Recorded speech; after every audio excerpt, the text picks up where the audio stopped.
11월 24일 날 징계 청구를 하죠. 주말쯤에 차관 고기영이 저에게 이 정도 되면 검찰총장이 스스로 물러나야 되지요. 염려 안 하셔도 제가 잘 만반의 준비를 하겠습니다. 라고 주말에 얘기를 했죠. 그런데 느닷없이 일요일날 아침 일찍 차관이 사의를 표명을 하고 그 다음에 조남관 대검차장이 이 프로스에 공간 한 그릇 물러나야 된다. 이렇게. 그리고 이제 전국의 검사들이 연판장을 돌리면서 그 서명운동을 전개를 하게 되죠. 그러니까 조직적 저항이 일어나는 거죠. 12월 1일은 저는 이제 국무회의로 이제 가는데 차관이 아무래도 후임 인사를 조속히 해서 빨리 조직 안정화도 시키고 인사에 대한 의견 개진도 해야 되겠구나 라고 이제 마음을 먹고 국무총리 정세균 총리가 저를 잠깐 보자고 그래요. 검찰총장에 대해서 무슨 문제가 있는지 징계 청구에 대한 구체적인 설명을 구하는 거예요. 그래서 제가 조사를 해보니 그냥 정치 검찰입니다. 대단히 심각합니다. 그 휘하의 검사들이 검찰총장을 상대로 감히 수사할 엄두를 못 냅니다. 그리고 이제 나오는데 카메라 기자들이 막 찍어가지고 제가 국무회의 석상에 앉아 있는데 뉴스가 나가는데 어떻게 나가냐 하면 총리가 장관에게 사표 내라고 종용했다, 설득했다. 장관의 표정이 어둡다. 엘리베이터 속이니까 컴컴하니까 얼떨결에 사진 찍히면 표정이 밝을 리가 없잖아요. 저를 흔들려고 하는 걸 제가 감지를 하잖아요. 그날 이제 오후에 갑자기 이 김욱준의 문자가 이렇게 도는 거예요. 수사 외압을 받아서 조직을 떠나겠다 뭐 이런 내용 같았어요. 9일날 수사 지휘를 내렸죠. 중앙지검에다가. 남부지검에 한 건, 나머지 5건은 중앙지검에 내린 거예요. 부장들을 데리고 실무적으로 지휘하는 건 차장검사거든요. 수사 지휘 내린 내용의 대부분이 1차장 산하예요. 수사 외압을 받았다고, 자기가 수사 주체인데 수사 외압을, 누가 수사 외압을 내리나요 도대체. 수사 압력을 가하지 말라라고 총장을 수사 지휘에서 배제를 한 수사 지휘였는데 자기 책임 아래서 수사를 하라는 게 장관의 지휘 사항인데 도대체 수사 외압을 받았다는 게 앞뒤가 안 맞는 거잖아. 이성윤 검사장은 자기 상관이니까 외압이 아니에요. 그냥 지휘자이지. 이게 도대체 말이 안 되는 이게 뭐냐. 그랬더니 1차장이 다 선동을 해서 나머지 차장들 4차장까지 있어요. 그러니까 3명을 다 함께 데리고 와서 검사장님 사표 내십시오.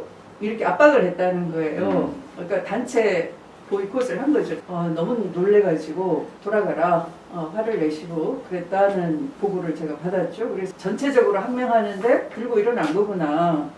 용서가 안 된다. 그래서 사의 표명을 했으니 내일 6시 퇴근 전에 갖고 와. 내가 그걸 수리를 하고 갈게.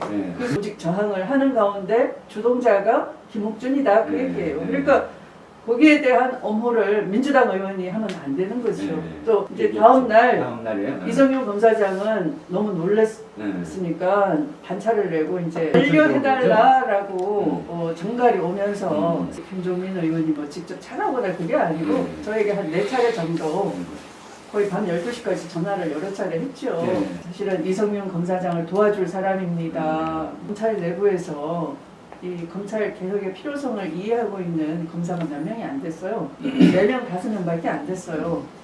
일선에 나가 있는 검사장 중에 그래도 가장 개혁적이라 할 수 있는 중앙지검장을 흔들어서 결국은 장관의 개혁 의지를 꺾어버리려고 하는 여기 이 문화일보는 거의 친검 언론이에요. 그러니까 그 제목을 보면은 의도가 보여요. 바로 이거예요. 중앙지검 지휘부 붕괴. 그러니까 중앙지검 지휘부를 붕괴시키려고 한다 그 얘기예요. 그 다음에 어떤 일이 있었냐면 아주 중요한 일이 있어요. 청와대에서도 사태를 좀 안이하게 보시고 고기영 차관이 조직에 포섭이 돼서 장관을 배신하고 넘어갔다까지는 모르시고 그냥 차관을 설득해봐라. 장관이 이 정도만 생각을 했었어요. 그래서 후속 차관 임명을 머뭇거리고 있었어요. 근데 제가 이제 들어가서 사태의 심각성을 얘기하고 조직 저항입니다 얘기하고 빨리 보강해야 됩니다 했더니 이용구 차관을 내정 발표를 하게 됐는데 이용구 차관은 굉장히 개혁적인 분이에요.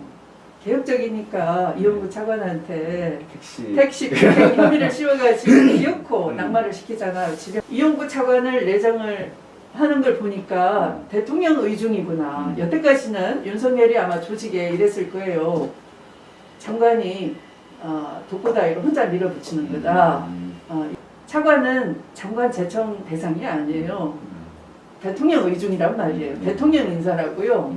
차관이 어떤 검사들하고 이해관계를 관철시키는데 이용을 해왔는데 이제 그 고리를 끊어버린 거죠. 그러니까 차관을 실질적으로 그 비검사 출신을 한 최초의 인사였다는 거죠. 맞습니다. 그러니까 대통령의 개혁 의지가 확 실리니까 제 생각에는 이 김 차장이 아차 싶었을 거예요. 이 번지수를 잘못 짚었구나. 그러니까 윤석열 조남관 측의 의도가 법무부를 교란시키고 힘을 빼고 그러니까 수사 지휘에 관련된 이 관할지검장을 무너뜨려서 장관을 사퇴시키면 검찰 개혁은 하지 못한다. 이런 의도에 말려들었다. 여러분들 다 기억하시는 윤석열이 총장은 장관부가 아니다라는 발언이 나온 그날이 바로 이 10월 22일입니다. 그래서 왜 하필이면 같은 날 사표를 냈을까? 장관은 이제 그 TV 생중계로 보게 됐어요. 국정감사 시작 직전에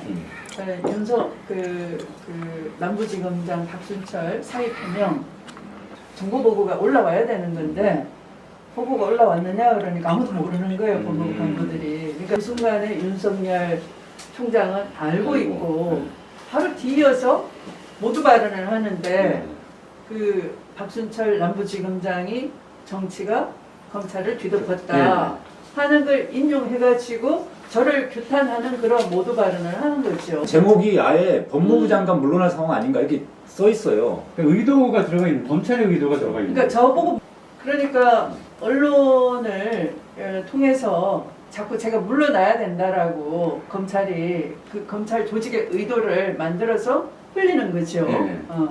김옥준 검사가 맡고 있는 사건 중에는 장모 요양병원 사건이 있어요. 그래서 공범 기록만 갖다 봐도 추가 수사가 필요 없을 정도로 기소가 당장 가능한 거였는데 그때 이제 감찰팀이 가서 확인을 해보니 중앙지검 1차장이 전혀 움직이지 않고 수사 진척도 없는데 저에게 보고되기로는 수사를 엄청 열심히 하고 있는 것처럼 보고를 해서 지금 이성용 검사장도 속고 있구나. 아무것도 안 한 채로 그냥 불구속 기소했어요. 사실 그것도. 그러니까 한 달 이상을 미적댔던 거죠. 그 김옥준 차장이. 실제 제가 우려했던 대로 수사 외압받았다고 사표를 내니까 지난번 감찰팀의 우려가 맞았구나. 중앙지검장이 계속 속고 있었구나. 인사 청탁이 중요하다기보다 이런 거예요. 이제 조직적으로 저항을 하는 것이고 결국은 장관 물러나게 하는 개혁을 무산시키려고 하는 그런 상황이잖아요. 인사를 구제해주라. 이거는 이성윤을 버리고 김옥준을 살려달라. 그 얘기나 똑같은 거예요. 그렇죠. 그랬다면 오늘날 어떻게 됐을까요? 저 장모가 구속됐을까요?